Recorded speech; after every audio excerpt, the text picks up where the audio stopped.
Hi welcome back to my YouTube channel ನಿಮ್ಮಸ್ kitchen. ಇವತ್ತಿನ special ಹಲಸಿನಕಾಯಲ್ಲಿ ಹಪ್ಪಳ ಮಾಡೋದು ಹೇಗೆ ಅಂತ ಹೇಳ್ಕೊಡ್ತೀನಿ. ಬಟ್ ಇದು ತುಂಬ ಈಸಿ ಮೆಥಡಲ್ಲಿ ಈ ಸೀಸನಲ್ಲಿ ಮತ್ತು ಈ ಬೇಸಿಗೆಲಿ ಎಲ್ಲ ಥರ ಹಪ್ಪಳ ಮಾಡ್ಕೊಂಡು ತಿಂದಿದ್ರೆ ಹಲಸಿನ ಹಪ್ಪಳ ಹೇಗೆ ಮಾಡೋದು ಅಂತ ಹೇಳ್ಕೊಡ್ತೀನಿ. ತುಂಬ ಈಸಿ ಮೆಥಡಲ್ಲಿ ಬನ್ನಿ. ಯಾರೆಲ್ಲ ನನ್ನ ಚಾನಲ್ ಹಾಗೆ ನೋಡ್ತೀರಿ ಲೈಕ್ ಮಾಡಿ, ಸಬ್ಸ್ಕ್ರೈಬ್ ಮಾಡಿ, ಪಕ್ಕದಲ್ಲಿರೋ ಬೆಲ್ ಬಟನ್ ಒತ್ತೋದಂತೂ ಮರಿಬೇಡಿ.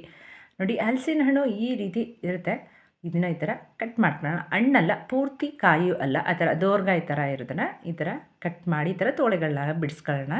ಅದರಲ್ಲಿರೋ ಬೀಜನ ರಿಮೂವ್ ಮಾಡಿ ಇದನ್ನು ಒಂದೆರಡು ಪೀಸ್ ಮಾಡ್ಕೊಂಡ್ರೆ ಸಾಕು.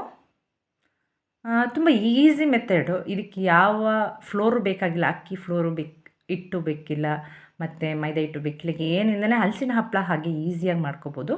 ನೋಡಿ, ಈ ಥರ ಎಲ್ಲದನ್ನು ಇಷ್ಟು ಬಿಡಿಸಿಟ್ಕೊಂಡಿದ್ದೀನಿ. ನಂತರ ಬಿಡಿಸಿಟ್ಟಿದಂತನ ಸ್ಟವ್ ಹಚ್ಚಿ ನೀರಿಡಿ ಅದಕ್ಕೆ ಸ್ಟೀಮಲ್ಲಿ ಬೇಯಿಸ್ಕೊಂಡ್ರೆ ಸಾಕು. ಹಲಸಿನ ಹಣ್ಣು ತುಂಬಾ ಬೇಗ ಬೆಂದು ಹೋಗುತ್ತೆ, ತುಂಬ ಲೇಟ್ ಏನಾಗಲ್ಲ.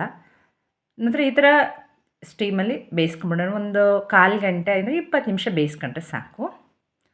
ನೋಡಿ, ಈಗ 1/4 ಗಂಟೆ ಆಯಿತು. ಮುಟ್ಟು ನೋಡಿದ್ರೆ ತುಂಬ ಸ್ಮೂತಾಗಿ ಸಿಗುತ್ತೆ. ಹಿಂಗಿಸ್ಕ್ ನೋಡಿ ಗೊತ್ತಾಗುತ್ತೆ. ನೋಡಿ, ಇದು ಬೆಂದಿದೆ. ಬೆಂದಿರೋಂಥ ಹಲಸಿನ ಹಣ್ಣನ್ನು ಹಾಗೆ ಸ್ಟವ್ ಆಫ್ ಮಾಡಿ ಕೆಳಗಿಳಿಸಿಡೋಣ. ನಂತರ ನೀವು ಇದನ್ನು ಮಿಕ್ಸಿ ಜಾರ್ಗೆ ಬೇಕಾದರೂ ಹಾಕೋಬೋದು, ಇಲ್ಲಾಂದರೆ ಒಳ್ಕಲ್ಲಿದ್ದರೆ ಒಳ್ಕಲ್ಲಿ ಕುಟ್ಕೋಬೋದು.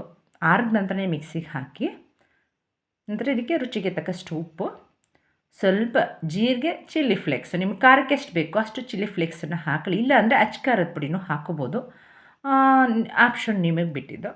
ಒಂದು ಅರ್ಧ ಸ್ಪೂನಷ್ಟು ಜೀರಿಗೆನ ಹಾಕಿ ಮಿಕ್ಸಿಗೆ ನುಣ್ಣಗೆ ಗ್ರೈಂಡ್ ಮಾಡ್ಕೊತಾ ಇದ್ದೀನಿ. ನೋಡಿ, ಅದಕ್ಕೆ ಇದೇನು ಒಂಚೂರು ಹಿಂಗೆ ಇಸ್ಕಿದ್ರೆ ಸಾಕು, ನುಣ್ಣಗೆ ಆಗಿಬಿಡುತ್ತೆ. ಒಳ್ಕಲ್ಲಿ ಬೇಕಾದರೂ ಕುಟ್ಕೋಬೋದು. ನಂತರ ಇದಕ್ಕೆ ಸ್ವಲ್ಪ ಎಣ್ಣೆ ಹಾಕಿ ಚೆನ್ನಾಗಿ ಉಂಡೆ ಮಾಡ್ಕೊಳ್ಳೋ ಹಾಗೆ ಚೆನ್ನಾಗಿ ಇಸ್ಕೊಂಬಿಡೋಣ. ನೋಡಿ, ಈ ಥರ ಸ್ಮ್ಯಾಶ್ ಮಾಡಿ ಉಂಡೆ ಕಟ್ಟಕ್ಕೆ ಎಷ್ಟು ಬೇಕೋ ಅಷ್ಟು ಎಣ್ಣೆ ಹಾಕೊಂಡ್ರೆ ಸಾಕು. ತುಂಬ ಎಣ್ಣೆ ಅವಶ್ಯಕತೆ ಏನಿಲ್ಲ. ನೋಡಿ, ಹಪ್ಪಳದ ಹಿಟ್ಟು ಈ ಥರ ಬರುತ್ತೆ. ನೋಡಿ, ಹಲಸಿನ ಹಪ್ಪಳ ಎಷ್ಟು ಈಸಿ ನೋಡಿದ್ರೆ ಮಾಡೋದು. ಹಲಸಿನ ಕಾಯಿ ಅಂದರೆ ತುಂಬ ಹಣ್ಣಾಗಿರೋದು ಬೇಡ, ತುಂಬ ಕಾಯಿಯಾಗಿರೋದು ಬೇಡ. ಈ ಥರ ಇದು ಮಾಡ್ಕೊಂಡು ನೋಡಿ, ಈ ಥರ ಉಂಡೆಗಳನ್ನ ಕಟ್ಕೊಳ್ಳೋಣ. ನಿಮ್ಗೆ ಹಪ್ಪಳ ಯಾವ ಸೈಜ್ ಬೇಕು ಆ ಸೈಜ್ ಉಂಡೆಗಳನ್ನ ಕಟ್ಕೊಂಡು ನಾನು ಹಪ್ಪಳದ ಮಿಷನ್ ಈ ಥರ ಒತ್ತೋ ಮಿಷನಲ್ಲಿ ಒತ್ತುತ್ತಾ ಇದ್ದೀನಿ. ಬೇಕಿದ್ರೆ ಇದನ್ನು ಕೈಯಲ್ಲೂ ಹಾಗೆ ಒತ್ಕೋಬೋದು, ಅಕ್ಕಿ ಹಿಟ್ಟನ್ನು ಹಾಕಿ ಹಪ್ಪಳದ ಥರ, ಇಲ್ಲಾಂದರೆ ಈ ರೀತಿಯೂ ಮಾಡ್ಕೋಬೋದು. ನೋಡಿ, ಈ ರೀತಿ ಹಾಕಿ ಚೆನ್ನಾಗಿ 1-2 ದಿನ ಬಿಸಿಲಲ್ಲಿ ಒಣಗಿಸ್ಕೊಬಿಟ್ರೆ ಹಲಸಿನ ಹಪ್ಪಳ ರೆಡಿ ಆಗುತ್ತೆ. ನೋಡಿ, ಒಣಗಿದ ಮೇಲೆ ನಿಮಗೆ ಎಣ್ಣೆಗೆ ಹಾಕು ತೋರಿಸ್ತೀನಿ ಯಾವ ರೀತಿ ಆಗುತ್ತೆ. ಈಗ ಹಲಸಿನ ಕಾಯಿ ಹಣ್ಣಿನ ಸೀಸನ್ ಆದ್ದರಿಂದ ಈ ರೀತಿ ಹಪ್ಪಳನ ನೀವು ವರ್ಷಗಟ್ಟಲೆ ಸ್ಟೋರ್ ಮಾಡಿ ಇಟ್ಕೋಬೋದು ಮಾಡಿ. ಬಟ್ ಇದಕ್ಕೆ ಯಾವುದೇ ಥರ ನೀರು ಹಾಕಲ್ಲ, ಏನಿಲ್ಲ, ಅದರಿಂದ ಏನೂ ಹಾಳಾಗಲ್ಲ. ಇದು ಆರಾಮಾಗಿ ಇಟ್ಕೋಬೋದು. ರುಚಿನೂ ತುಂಬ ಚೆನ್ನಾಗಿರುತ್ತೆ. ನೋಡಿ, ಇಷ್ಟು ಹಪ್ಪಳ ಮಾಡಿದ್ದೀನಿ, ಬಿಸಿಲಲ್ಲಿ ಒಣಗಕ್ಕೆ ಇಟ್ಟಿದ್ದೀನಿ. ಇದು ಮಾರನೇ ದಿನ ಚೆನ್ನಾಗಿ ಒಣಗಿದ್ದು. ನೋಡಿ, ಈಗ ಮಾರನೇ ದಿನ ಈ ಥರ ಒಣಗಿರೋ ಹಪ್ಪಳ ನೋಡಿ, ಈ ಥರ ಪಟ್ಟಂತ ಮುರಿಬೇಕು. ಈಗ ಚೆನ್ನಾಗಿ ಒಣಗಿದೆ. ಈ ಥರ ಒಣಗಿಸ್ಬಿಟ್ಟು ಎತ್ತಿ ಸ್ಟೋರ್ ಮಾಡಿ ಇಟ್ಕೋಬೋದು. ನೋಡಿ, ಅಕ್ಕಿ ಹಪ್ಪಳ ಮಾಡಿರ್ತೀರ, ರವೆ ಹಪ್ಪಳ, ಎಲ್ಲ ಥರ ಹಪ್ಪಳ ಮಾಡಿರ್ತೀರ.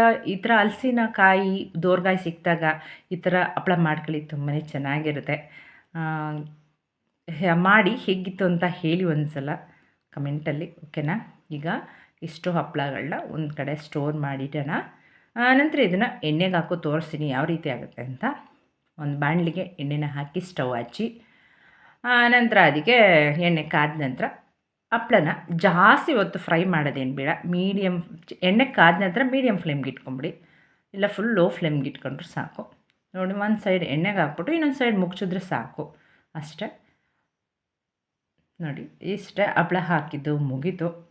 ಊಟದ ಜೊತೆಗೆ ಒಳ್ಳೆ ಸ್ನ್ಯಾಕ್ಸ್ ಅಂತಲೇ ಹೇಳ್ಬೋದು, ಸೈಡ್ ಡಿಶ್ ಅಂತಲೇ ಹೇಳ್ಬೋದು ಹಪ್ಪಳ, ಹಲಸಿನ ಹಪ್ಪಳ. ನೋಡಿ, ಇಷ್ಟು ತೆಗೆದ್ರೆ ಸಾಕು. ನೋಡಿ ಯಾವ ಥರ ಕಲರ್ ಇದೆ, ಟೇಸ್ಟು ತುಂಬ ಚೆನ್ನಾಗಿರುತ್ತೆ. ನಾನು ಮಾಡಿದೆ ಅಂತ ಹೇಳ್ತಿಲ್ಲ, ನೀವು ಮಾಡಿ ಒಂದು ಸಲ ಹೇಳಿ. ನೋಡಿ, ಎಲ್ಲ ಥರ ಹಪ್ಪಳನ ಹಾಕಿ ತೋರಿಸಿದ್ದೀನಿ ನಿಮಗೆ.